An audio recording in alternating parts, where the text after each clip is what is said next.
Look at that. Look at the lowering clouds and that bleak sea of grass. It's so hopeless, so completely joyless. Wonderful, isn't it? Yep.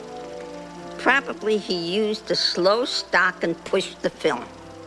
The thing that's so amazing about Bergman, aside from his terrific Swedish skill, is he doesn't try to explain away the apparent meaninglessness of life. His films are not mere quietist exercises any more than they're pat expressions of radical subjectivism. Yeah. Grandma Woody? How does he do it? Do what? Make movies. My Woody?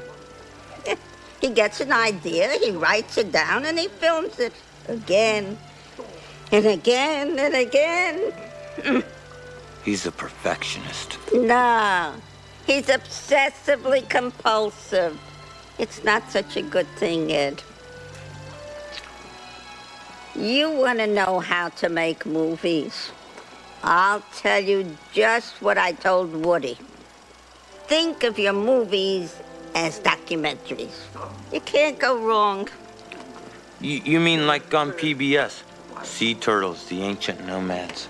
Yeah, but capture the animals you see around you, namely the human ones, because all we are basically are monkeys with car keys. Huh. You know, all a filmmaker can do is show what it's like to be alive at a certain place and time. And it'll be different than anybody else's movie. Well, Woody's movie won't look like Bergman's movie, or Fellini's movie, or your movie. My movie. Shh. Here comes death. Ja, jag kommer igen. I'm dead. My sister Seal has a dress just like that new